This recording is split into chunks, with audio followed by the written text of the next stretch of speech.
Assalamualaikum warahmatullahi wabarakatuh. Selamat siang sahabat pendengar di mana saja Anda berada. Saatnya kita masuk dalam program Jatim News Today. Siaran khusus update COVID-19 edisi hari ini, Sabtu 26 Desember 2020.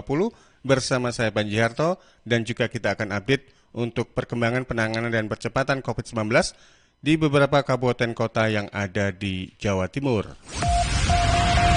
Rangkuman kabar update penanganan COVID-19 untuk regional Jawa Timur. Segera sahabat simak dalam update COVID-19. Sudah ada 5 reporter yang siap, diantaranya kita ke Ramadan Eka. Dari LPPL Suara Sidoarjo terjaring razia saat balapan liar, puluhan pemuda jalani rapid test dan urin. Ram? Ya, Polresta Sidoarjo dengan cepat merespon keluhan masyarakat pada Sabtu 26 Desember dini hari. Puluhan pemuda dilaporkan menggelar balap liar yang sangat meresahkan keamanan dan kenyamanan pengguna jalan lain di Jalan Jenggolo, Sidoarjo Kota, dan juga di Jalan Raya Porong. Kerumunan balapan liar langsung berhamburan saat mengetahui polisi melakukan razia. Namun, personel yang dipimpin oleh Denny Agung Adriana, Wakapolresta Sidoarjo, dengan sigap melakukan pengepungan kawasan itu. Polisi pun tanpa kesulitan menangkap para pembalap liar ini. Sekitar 100 motor berhasil diamankan dalam razia yang digelar. Mereka yang tertangkap kemudian dibawa ke Mako Polresta Sidoarjo beserta barang bukti motornya. Selain diperiksa dan ditilang, karena saat ini masih dalam pandemi, maka mereka yang ditangkap juga harus melakukan rapid test dan urin sebagai langkah screening. Setelah itu dilakukan pembinaan dengan memanggil orang tua masing-masing. AKBP Denny Agung Andriana, Wakapolres Sidoarjo mengatakan razia balap liar akan terus digencarkan, terlebih lagi jelang tahun baru 2021. Diharapkan melalui razia seperti ini, dapat memberikan rasa aman dan nyaman bagi semua masyarakat, sehingga situasi Kamtibmas Kabupaten Sidoarjo dapat berlangsung kondusif dan penyebaran COVID-19 dapat ditekan. Sebagai informasi tambahan, sahabat, untuk data sebaran kasus COVID-19 di Kabupaten Sidoarjo, yang diupdate hari ini, tanggal 26 Desember 2020, kumulatif terkonfirmasi positif COVID-19, total ada 7.889 orang. 7.277 orang diantaranya sembuh dan 318 orang meninggal dunia. Demikian info yang dapat saya sampaikan. Kembali ke Panji untuk Jatim News Today. Menuju ke Nganjuk, ada Agustin Merdekawati dari Ersal FM Nganjuk. Badan Pengelolaan Keuangan dan Aset Daerah fungsikan Balai Diklat Pertanian untuk lokasi alternatif penanganan COVID-19. Wati. Terima kasih Panji. Masa pengelolaan kolam renang Sri Tanjung di Desa Tanjung Rejo Loceret dan Balai Diklat Pertanian di Desa Balonggebang Gondang berakhir tahun 2020. Dua aset lengkap tersebut sudah bisa dimanfaatkan kembali mulai tahun depan. Pengembalian Balai Diklat Pertanian saat ini tinggal menyelesaikan proses administrasi karena aset yang selama ini dikelap oleh Pemprov Jawa Timur sudah tidak lagi diperpanjang. Dan sampai akhir tahun 2020, dua aset tersebut kembali ke Pemkab. Kepala Badan Pengelolaan Keuangan dan Aset Daerah Kartimah mengatakan Balai Diklat Pertanian rencananya akan digunakan untuk lokasi alternatif penanganan COVID-19 seperti halnya gedung Balai Budaya Empu Sendok. Namun sedikit terkendala yakni aset kolam renang Sri Tanjung karena pengelolaan aset lama masih enggan melepas aset tersebut dengan alasan sudah banyak infrastruktur yang dibangun. Adapun Pemkab berdasarkan pengelolaan aset pada kontrak perjanjian yang disebutkan Pemkab tidak berkewajiban mengganti sarana dan prasarana yang telah dibangun oleh pengelola sebelumnya. Dan Satpol PP sudah memberikan peringatan kepada pengelola sebelumnya agar mengosongkan lokasi kolam renang Sri Tanjung. Kembali ke Panji. Bergeser menuju ke Kabupaten Blitar, ada Risma Erina dari LPPL Persada FM Kabupaten Blitar. Libur panjang Komisi 4 DPRD Kabupaten Blitar ajak masyarakat tingkatkan kesadaran protokol kesehatan. Risma.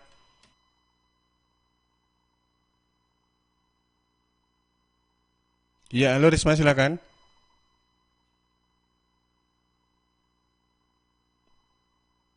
Baik, suaranya belum muncul ini Risma. Baik Panji, libur panjang akhir tahun sudah dimulai dengan cuti bersama pada 24 Desember 2020, dilanjutkan dengan hari Natal dan libur akhir pekan hingga tahun baru 2021. Mengingat libur panjang kali ini masih dalam situasi pandemi, Sekretaris Komisi 4 DPRD Kabupaten Blitar, Megi Wibawa mengajak seluruh masyarakat meningkatkan kesadaran untuk menerapkan protokol kesehatan. Karena menurutnya, kesadaran bersama untuk memakai masker, menjaga jarak, dan mencuci tangan merupakan langkah terakhir yang bisa dilakukan saat ini dalam mencegah penyebaran COVID. Untuk itu, menjelang libur panjang, ia mengingatkan masyarakat harus saling menjaga bersama, baik untuk kesehatan pribadi, keluarga, maupun lingkungan.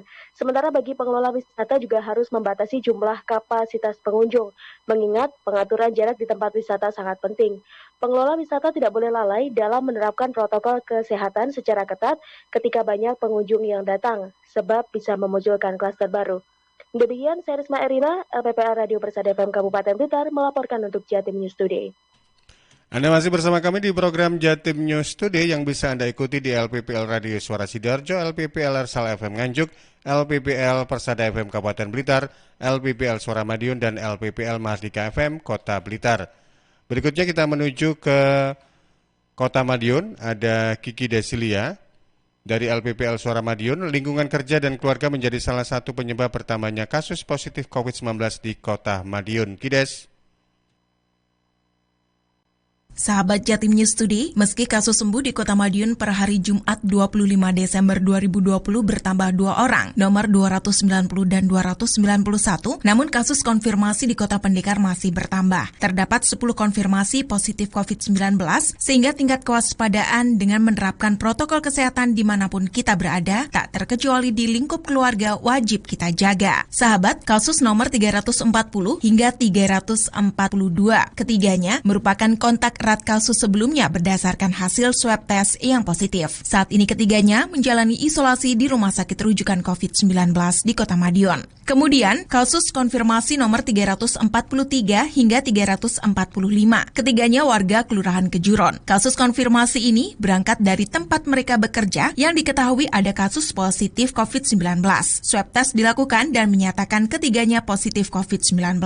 Kasus nomor 343 akhirnya meninggal dunia setelah dirawat, sementara 2 lainnya menjalani isolasi di Rumah Sakit Rujukan COVID-19 di Kota Madiun. Kemudian, konfirmasi nomor 346 warga Kelurahan Sukosari yang merupakan kontak erat kasus nomor 301. Saat ini juga masih menjalani isolasi di Rumah Sakit Rujukan COVID-19 di Kota Madiun. Selanjutnya, konfirmasi nomor 347 hingga 349.